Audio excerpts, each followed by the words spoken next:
Hello friends, welcome back to our channel. অঙ্গনওয়াড়িতে প্রচুর পরিমাণে কর্মী নিয়োগ, কার বেতন কত, কি কাজ করতে হবে সব কিছু জানাবো আজকের এই ভিডিওতে। তবে তার আগে যারা আমাদের চ্যানেলটাকে এখনও সাবস্ক্রাইব করেননি তারা সাবস্ক্রাইব করে পাশে থাকুন। তবে শুরু করা যাক। বর্তমানে অঙ্গনওয়াড়ি কেন্দ্রে বিভিন্ন পদে শূন্যপদ প্রার্থীদের কাছে বেশ আশার আলো হয়ে দাঁড়িয়েছে। আজকের প্রতিবেদনে আলোচ্য বিষয় হলো অঙ্গনওয়াড়ি সহায়িকা এবং কর্মীর মধ্যে সহায়িকা পার্থক্য এবং কীভাবে সহায়িকা থেকে কর্মী পদে পদোন্নতি করতে পারবেন, বেতন, সুযোগ সুবিধায় কী রয়েছে, গুরুত্বপূর্ণ সমস্ত তথ্য থাকছে আজকের ভিডিওতে। ফার্স্ট হচ্ছে অঙ্গনওয়াড়ি কর্মী এবং সহায়িকা কর্মীর কাজ কি।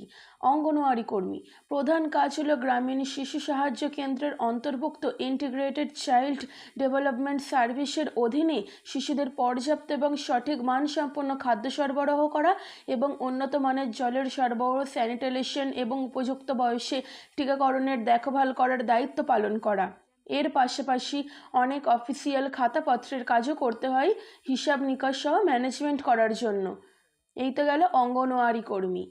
এরপর হচ্ছে অঙ্গনওয়াড়ি সহায়িকার কাজ।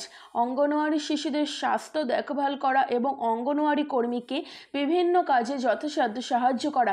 একইভাবে খাতাপত্রের কাজ এখানেও থাকে, সেক্ষেত্রে কর্মীকে সাহায্য করাই হচ্ছে মেন কাজ। এরপর হচ্ছে স্যালারি কত। অনেকের মনে একটাই প্রশ্ন রয়েছে, অঙ্গনওয়াড়ি কর্মী এবং সহায়িকা পদের মধ্যে বেতনের পার্থক্য ঠিক কতটা।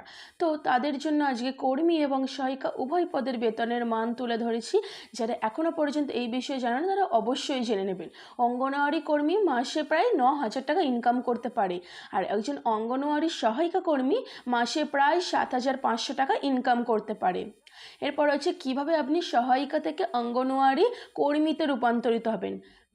এ প্রসঙ্গে প্রথমত বলে রাখি, যে সকল প্রার্থীরা সহায়িকা পদে সংশ্লিষ্ট ব্লকে 5 বছরের বেশি সময় ধরে কাজ করেছেন তারাই কেবল কর্মী পদে পদোন্নতির জন্য আবেদন করতে পারবেন। সহায়িকা পদ থেকে কর্মী পদে পদোন্নতির ফলে আপনার বেতনের পরিমাণ মাসে প্রায় 9,000 টাকা গিয়ে দাঁড়াবে।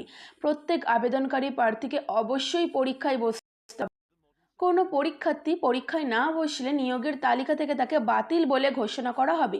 লিখিত পরীক্ষা, মৌখিক পরীক্ষা এবং অভিজ্ঞতার ভিত্তিতে প্রাপ্ত নাম্বারের উপর নির্ভর করে মেরিট স্কোর প্রকাশ করা হবে এবং কর্মীদের নিয়োগ করা হবে।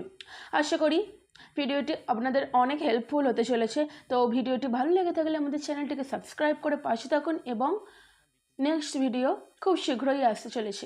ধন্যবাদ।